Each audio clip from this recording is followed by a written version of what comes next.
Magandang umaga po sa inyong lahat, mga kapatid. Good morning. Paabot ng pagbati sa mga estudyante na nagtapos ngayon. At sana ay makahanap kayo ng susunod na paaralan. Alam ko si Jan dyan, no? Tapos na siya. Congrats, Gran Jan. Paghayong bagong paaralan, makakita ka sana ng paaralan. Si Bren ba tapos na rin? Hindi pa? Okay. Anyway, mayroon po bang bagay sa inyong experience na kayo'y nakabili ng isang bagay o produkto? Pagkatapos, itong produktong ito ay nakatulong sa iyo ng husto, sobrang excited mo, hindi mo mapigilang magkwento sa ibang mga kaibigan mo tungkol doon sa bagay na yon.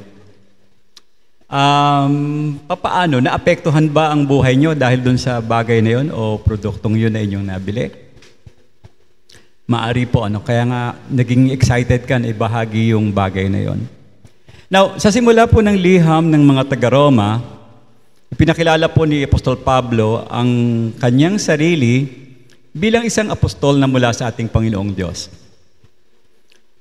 Siya ay pinili at tinawag ng Diyos para sa Ebanghelyo o yung tinatawag nating mabuting balita.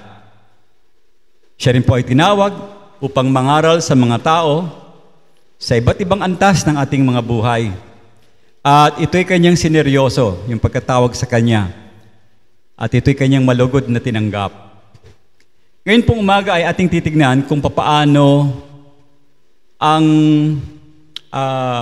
pagsuko ni Apostol Pablo sa kanyang pangangaral, nakakuha siya ng kapangyarihan o lakas sa loob ng kanyang pangangaral ng Ebanghelyo. Tignan natin, saan ba nanggaling yung kanyang kapangyarihan? Okay. So bago po tayo magpatuloy, magandang umaga po muli, basahin muna natin ang ating mga talata. Makikita natin sa Roma, sa Aklat ng Roma, Kabanata 1, talatang 16 hanggang talatang 17. Aklat ng Roma, Kabanata 1, talatang 16 hanggang talatang 17. Ang kapangyarihan ng Ebanghelyo. Hindi ko kinahihiya ang Ebanghelyo sapagkat ito ang kapangyarihan ng Diyos na sa kaililigtas ng bawat sumasampalataya. Unay sa mga Hudyo at gayon din sa mga Grego. Sapagkat sa Ebanghelyo, ipinapahayag ang katwiran ng Diyos kung papaano maging matuwid ang sa kanyang harapan. At ito buhat sa simula hanggang sa wakas ay sa pamamagitan lamang ng pananampalataya. Gaya ng nasusulat, sa pamamagitan ng pananampalataya, mabubuhay ang matuwid. Tayo po ay manalangin. Panginoong Diyos, maraming salamat po sa umagang ito. Humihiling kami, Panginoon, ng tulong sa inyo. Kayo po ang magbigay ng gabay sa amin. Patnubayan niyo po ang aming pag-aaral. At dalangin ko, Panginoon, na maging daluyan ng pagpapala ang mensaheng ito upang mahimok ang bawat isa sa amin na magpakilala rin ng aming nakilalang tagapagligtas sa aming mga kaibigan, sa aming mga kapamilya at mga mahal sa buhay, Panginoon. Patnubayan mo po muli ang umagang ito at ibinabalik namin ng papuri sa iyong dakilang anak na si Jesus. Ito ang aming dalangin. Amen. Dito po sa talatang 16, sa simula po, bakit kaya sinabi ni Apostol Pablo, hindi ko ikinahihiya ang Ebanghelyo? Now, sa pag-aaral po natin ito ay isang figure of speech. Merong tinatawag na lithotes, sa grammar or yung tinatawag na understatement. Sabi dito, in which an affirmative is expressed by a negative of the contrary. Ibig pong sabihin, kung saan sa pamamagitan yung salitang ikinahihiya ng isang negatibong pag-asang ayon sa kanyang pagdedeklara, pero ito naman ay nagpapakita ng kabaliktaran. Now, para mas maintindihan ninyo, halimbawa, sasabihin ko na hindi siya masamang tagapagturo o guro. Ang ibig kong sabihin, hindi siya talaga masama, kundi siya ay magaling na tagapagturo.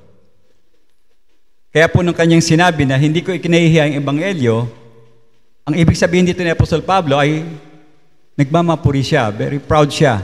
Pinagmamalaki niya ang ebanghelyo ng Diyos. Hindi niya yun kinakahiya. Pero, bakit ganito yung kanyang pagpapahayag? Marami pong dahilan na pwede nating sabihin. Nung panahon po na yun, para sa isang Romano, nung unang siglo, medyo hindi po komportable ang pagpapahayag sa kaligtasan na ibinibigay ng ating Panginoon ng panahon na yon. At para po sa kaalaman ng lahat, noong panahon ding yon, ang Roma po, ang pinakasentro ng tinatawag nating sibilisadong mundo noon. Ibig sabihin, tanging ang mga edukado lamang ang magkakaroon ng sense kung ikaw ay merong iaapila o ipapakilala sa kanila. Otherwise, lahat ng iyong sasabihin at ipapahayag, mababaliwala yon. Kahit pa ipahayag mo ito ng buong tapang, hindi nila yan bibigyan ng pansin. At isa pa po, nais kong idagdag, kailangan kung ikaw ay mag-aapila sa mga taga-Romano ng mga panahon na yon, kailangan ng topic o subject na ipapakita mo sa kanila, may mga kasamang pampulitikang issue o pampulitikang solusyon sa malaking problemang kilang kinaharap. Lalo na kung ang pag-uusap ay patungkol sa pang-aalipin, kasakiman, o karahasan. Ito'y meron ngayon, meron din nung panahon na yon. So, pagka ganun ang tema mo, ang gusto mong dalhin sa mga tao, possibly pwede silang makinig sa'yo, makikinig sila. Pero kung hindi yun ang topic, huwag ka na umasa na pakinggan ka na. Pero dito, ang tapang ni Pablo, talagang kahit na sa tingin niya hindi tatanggapin, malakas ang kanyang loob, very proud na sinabi niya, hindi kinahihiya ang ebanghelyo. Una po, ang pangunahing mensahe na dala-dala ni Apostol Pablo, bagamat hindi direktang tumutugon sa mga isyong binanggit ko kanina, subalit ang kanyang pagtuon ay sa pangunahing pangangailangan ng bawat tao, edukado man o hindi. Maging ikaw man na may pinag-aralan, ikaw na yung pinaka-religyoso, o ikaw ay isang immoral na tao, ang lahat ay pawang nangangailangan ng pakikipagkasundo sa ating banal na Diyos. Ang tanong, paano po tayo magiging tama sa harap ng ating Panginoong Diyos? Yan po yung tema ni Apostol Pablo sa mga taga-Roma, na ang banal na Diyos at ang mabuting balita na nagmula sa Kanya, sa ating Diyos, inahayag ni Apostol Pablo kung papaano maligtas ang mga makasalanan mula sa Kanyang matuwid na paghatol at kung papaano makapagkasundo sa ating Panginoong Diyos. At ito po yung ating tinatawag na kaligtasan. Dahil dito, ay sinabi rin po sa atin ni Apostol Pablo, ng ating ebanghelyo ay ang kapangyarihan ng Diyos para sa kaligtasan ng bawat sa inyong program naniniwala, dapat nating paniwalaan, at kailangan natin yung kaligtasan, ipahayag natin ng buong tapang. Point 1, ang ebanghelyo ay ang kapangyarihan ng Diyos para sa kaligtasan ng bawat naniwala. Tingnan natin yung kondisyon ng mga naniwala. Now, upang maipahayag ang ebanghelyo ng buong tapang at walang kahihiyaan, dapat pinapaniwalaan mo to. Kasi kung hindi mo to pinaniniwalaan, paano mo siya ipapahayag? Ikaw mismo, hindi mo siya sasabi ng direkta doon sa taong gusto mong bahaginan dahil nahihiya ka. Marami kang barrier para hindi mo maibahagi yung isang bagay. Unang-una, hindi mo nga alam. Hindi mo alam yung kung paano at ano, saan, na dapat ay ibinabahagi natin ng maliwanag sa ating babahagi na o share ng gospel. Now, ang ebanghelyo, alam natin, tungkol siya sa kaligtasan. Okay? Dito po sa talata, parang mayroong mga ilang pahayag tungkol sa kaligtasan na galing sa ating teksto. Una, ang kaligtasan ang pangunahing pangangailangan ng bawat tao. Mula po dun sa talatang 18, nagpasa natin, kasi nagsimula ako sa 16, 17, sa Kabanata 1, talatang 18, hanggang Kabanata 3, hanggang talatang 20, ipinakita niya na tayong lahat ay nagkasala. At gayon din, dahil sa kasalanan, tayo po ay nahulog sa hatol ng matuwid na Diyos. So, dahil ang lahat ay nagkasala, kasama na rin po yung mga relihiyosong mga Hudyo. Hindi na ibig sabihin relihiyoso ka, hindi ka makasalanan. Relihiyosong Hudyo at yun ding mga Griego, mga Hentil, na ang kanilang pangunahing panuntunan sa buhay ay pagiging makamundo. Lahat sila, kasama tayo, dapat alam natin na hiwalay tayo sa Diyos. Sapagkat ang tanging ganap na tuwid ay ang ating Panginoong Diyos lang.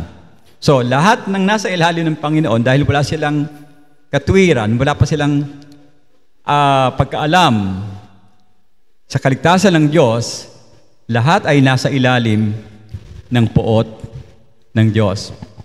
Gaya po ng binahagi ni Apostol Pablo, pinaliwanag niya ito kaagad dun sa talatang 18. Kung meron kayong mga banal na kasulatan, Romans chapter 1 verse 18, sabi po doon, nahayag mula sa langit ang puot ng Diyos laban sa kasamaan at kalikuan ng mga taong sumisikil sa katotohanan sa pamamagitan ng kanilang mga kasamaan. Obvious naman yan.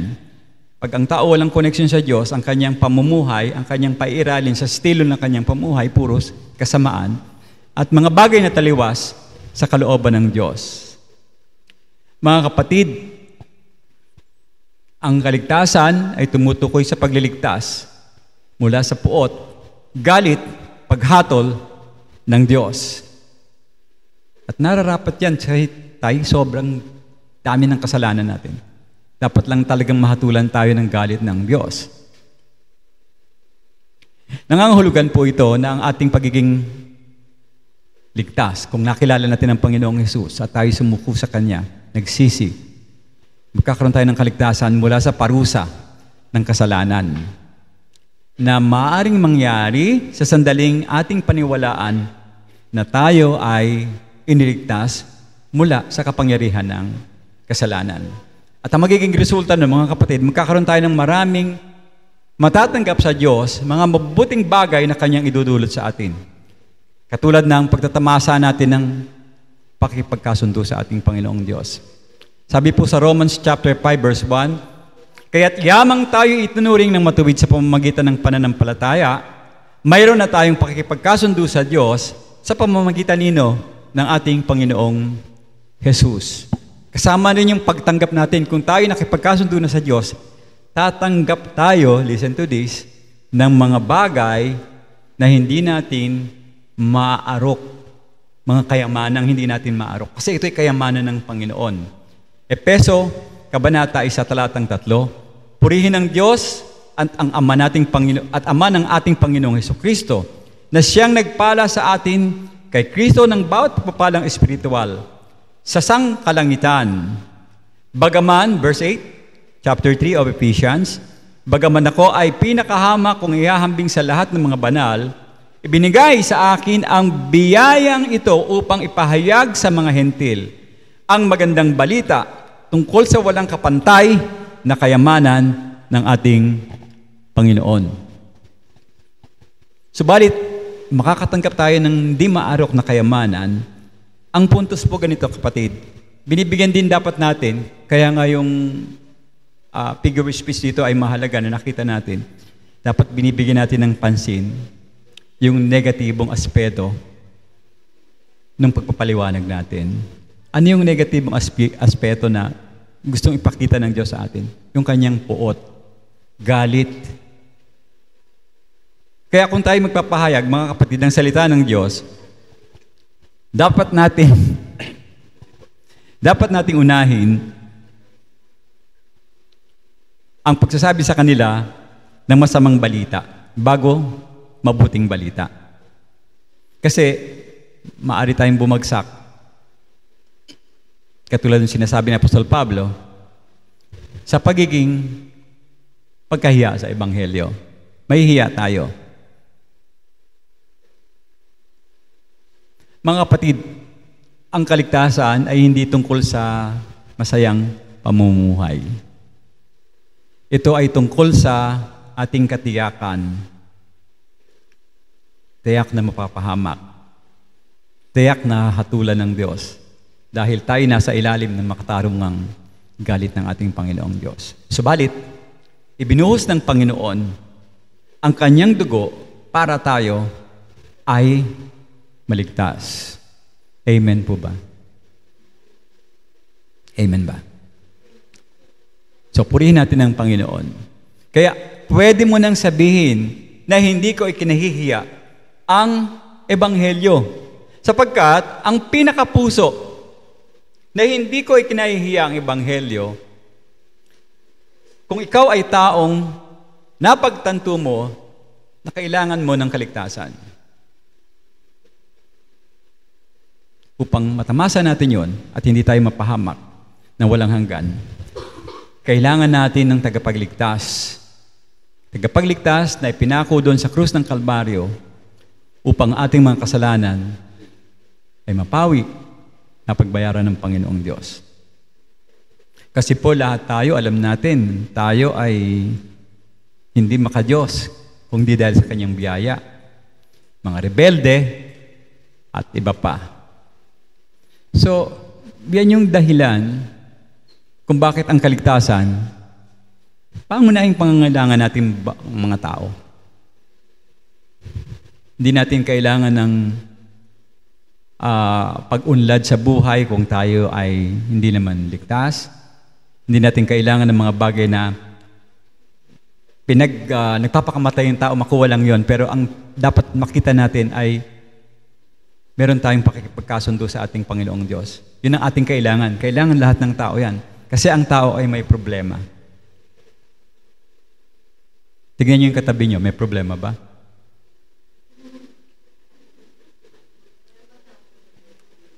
Marami.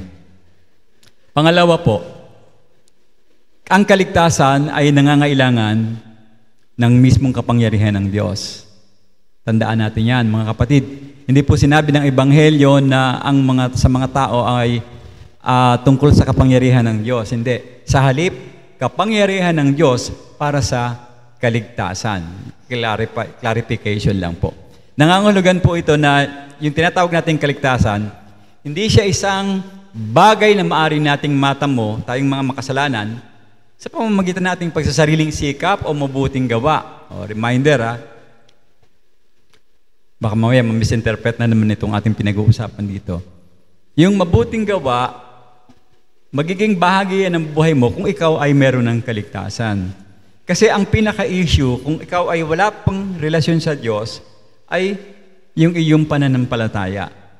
Hindi doon pinag-uusapan ng kasalanan kasi binayaran nga ng Panginoong Hesus ang kasalanan natin.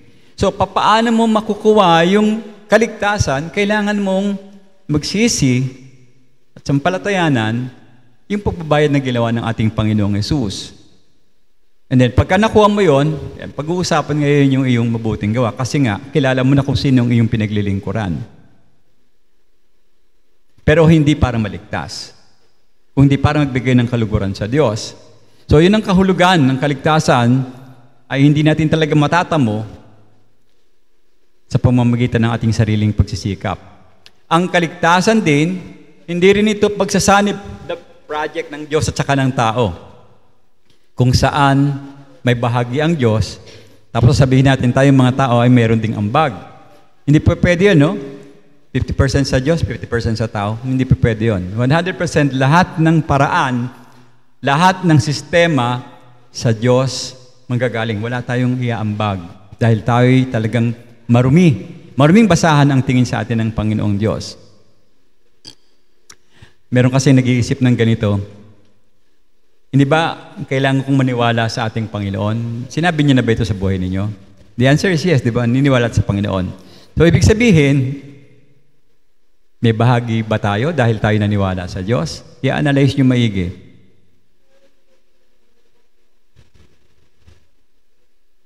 Naniwala ka sa Diyos? Part mo ba yon? Ang kaligtasan ay tinanggap at pinapanatili ng pananampalataya lamang. Sabi doon sa talatang 17, mula simula hanggang katapusan. Ngunit dapat nating malaman na yung nagliligtas na pananampalataya o pananampalataya nagliligtas, may kasama to. Kinabibilangan ito ng pagsisisi, repentance, na bagay na hindi magagawa ng mga makasalanan sa kanilang sarili.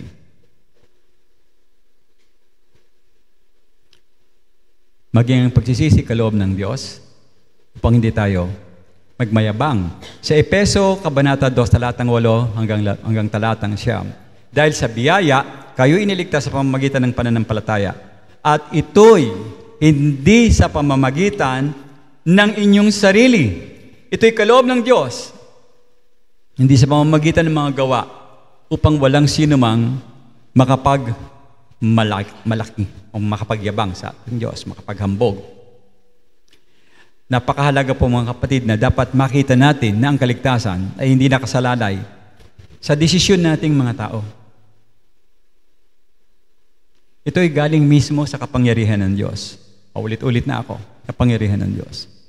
Nangangalan to, ang Diyos kasi dapat ang makita nating direktibang gagalaw dito eh. Kasi siya ay magbibigay, magkakaloob ng bagong buhay sa bawat makasalanan o patay dahil sa kasalanan.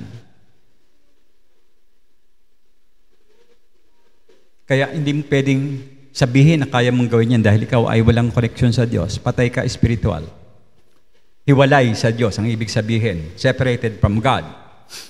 Ito ay isang bagay na imposible para sa mga tao na maisakatuparan nito. May halimbawa po sa 1 Kabanata 11, talatang 43 o 43, talatang 11 ng 1, talatang 43, dito sumigaw ang Panginoon. Basahin natin. Pagkasabi niya nito, sumigaw siya ng malakas, Lazaro, lumabas ka. Nung sinabi ng Panginoon yon, anong isip ng mga taong nakapaligid?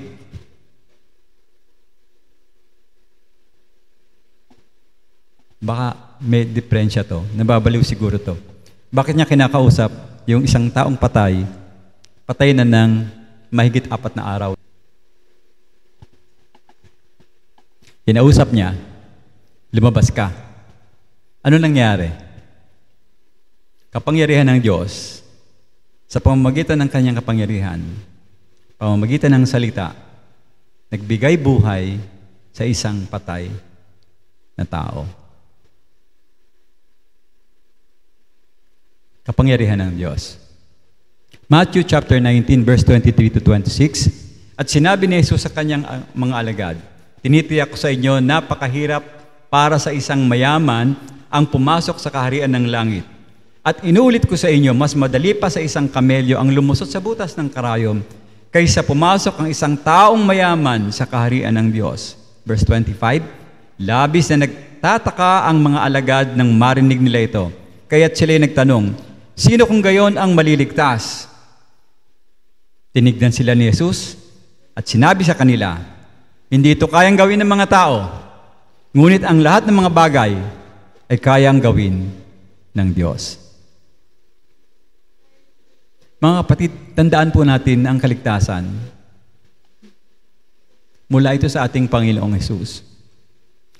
At nangangailangan ito ng kanyang kapangyarihan.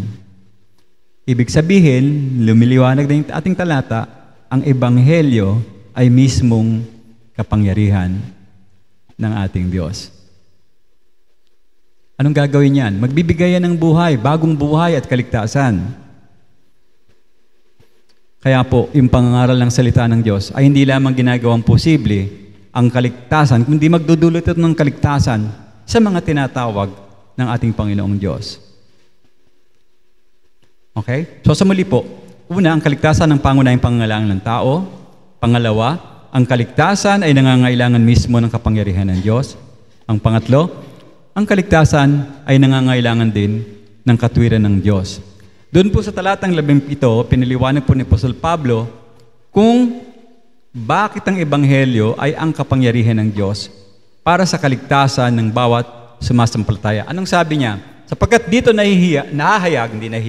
kapagkat dito nahahayag ang katwiran ng Diyos. Mga kapatid, lagi rin po nating tatandaan na itong Ebanghelyo na ating natanggap sa Diyos, hindi ito bunga ng mga relihiyosong mga tao nung panahon na yon at maging sa panahon natin ngayon. Sino ba ang mga relihiyosong tao ang pinapatungkulan dito na Apostol Pablo nung panahon na yon? Of course, yung relihiyong Judaism, no?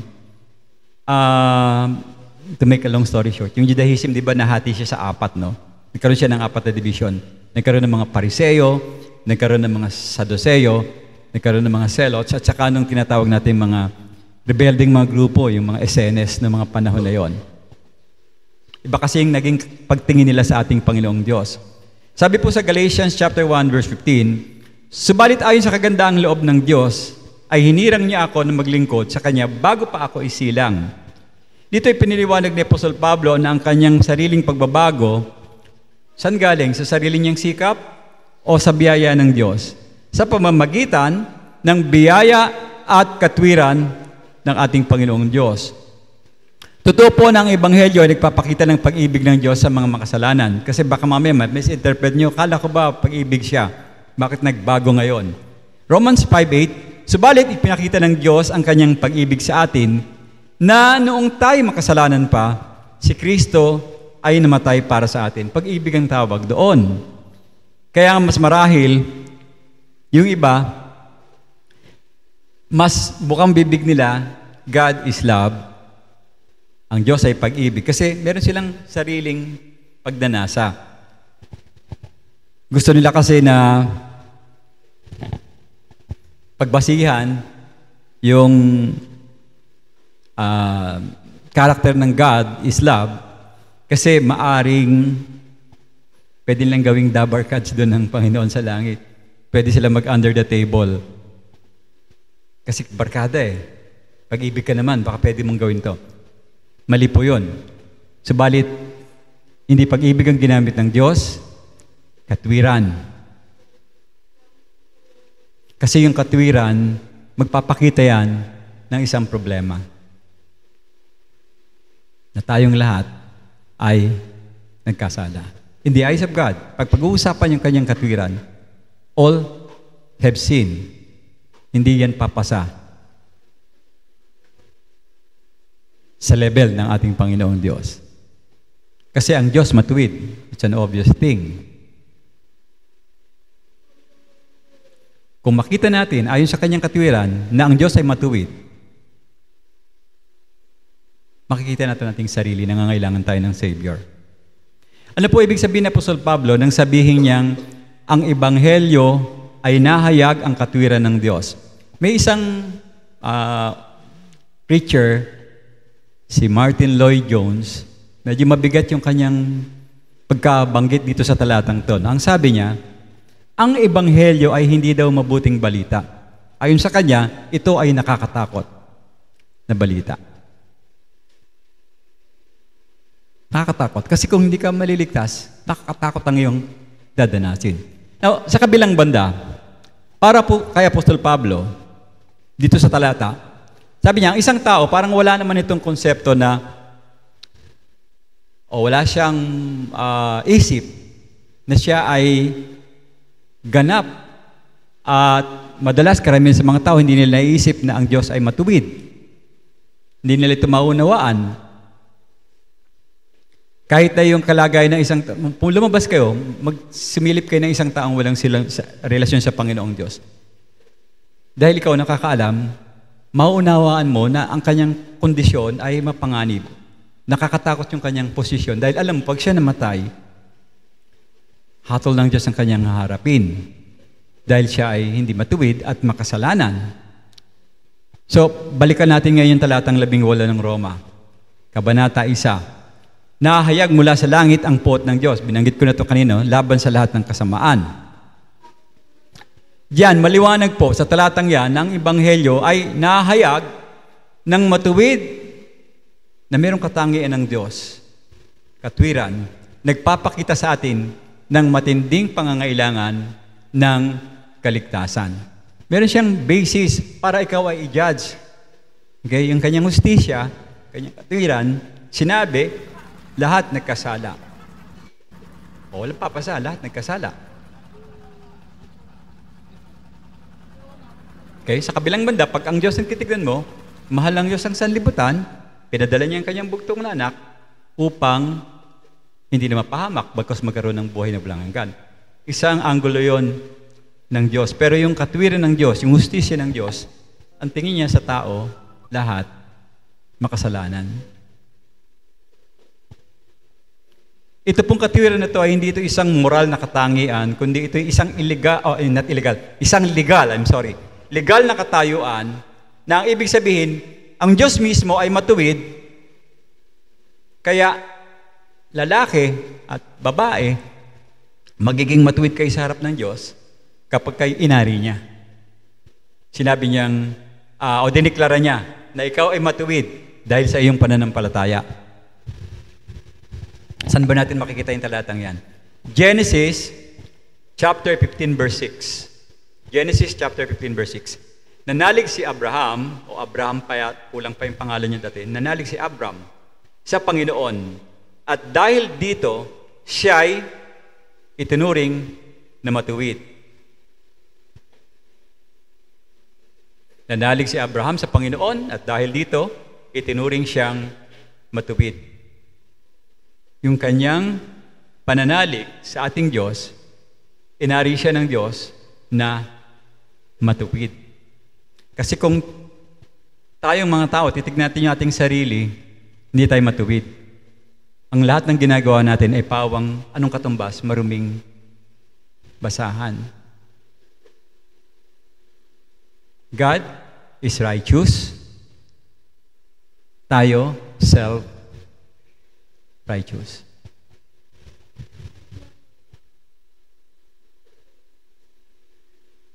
Ano ibig ko sabihin? Ang Ebanghelyo ng Diyos ay naghahayag kung paano mismo tayong mga makasalanan pwedeng maging matuwid sa harap ng Diyos sa pamamagitan ng pananampalataya. So, yung mga nakita natin sa Ebanghelyo, may kapangyarihan at may katwiran ng Diyos. And this leads us to point D.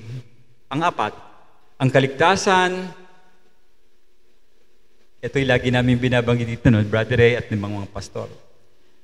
Ang kaligtasan ay sa pamamagitan lamang ng biyaya at ng pananampalataya. Binanggit ni Apostol Pablo ang paniniwala o pananampalataya 4 na beses sa 2 talatang ito. Sa bawat sumasampalataya, mula sa pananampalataya, tungo sa pananampalataya, ang taong matuwid ay mabubuhay sa pananampalataya. The just shall live by faith. So mga kapatid, ang kaligtasan dumadating sa pamamagitan ng pananampalataya.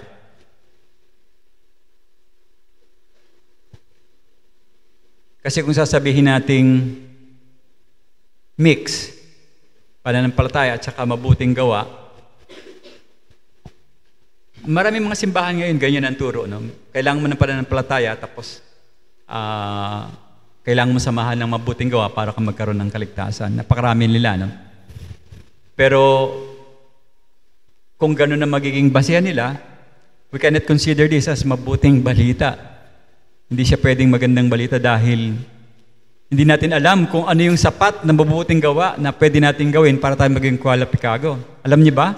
Binigay na ba na kailangan gawin mo to? There are times na naririnig ko sa simbahan, magdasal ka ng 70 ganito o 6 na ganyan, 16. Meron silang basis. Pero hindi ka pa rin nakakasiguro kung napatawad ka doon. Pwede kang lumuhod na magdamag mula umaga hanggang hapon para feeling mo mabawasan yung kasalanan mo. Wala tayong basis doon sa mga ganon. Ilan na ba ang inyong nagawang kasalanan mula nang kayo pinanganak?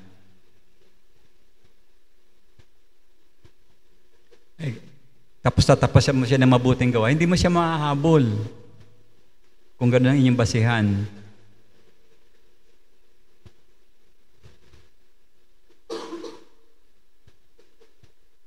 Dapat po maging maliwanag sa atin itong mga bagay nito, mga kapatid. Una, ang pananampalatayang nagliligtas, hindi ito isang pangkahalatang paniniwala. Now, ano ibig sabihin? Meron talata diyan sa Santiago 2:19, sabi doon, naniniwala ka na may isang Diyos? Anong sabi niya? Mabuti yan. Tapos sumagot, pero kahit ang mga demonyo ay naniniwala rin at nanginginig pa sa takot. Ligtas ba sila? Dahil naniwala sila? Hindi. Alam niyo po, dapat natin talagang maunawaan ang nilalaman ng Ebanghelyo. Ano yon?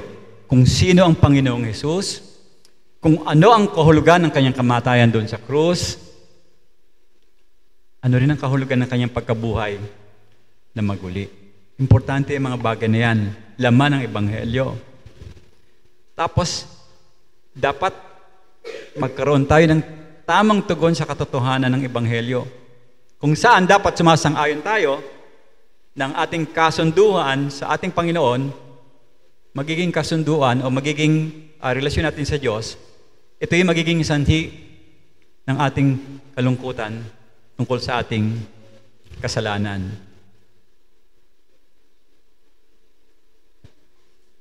Dahil hindi tayo nagagalak sa bagay na yan.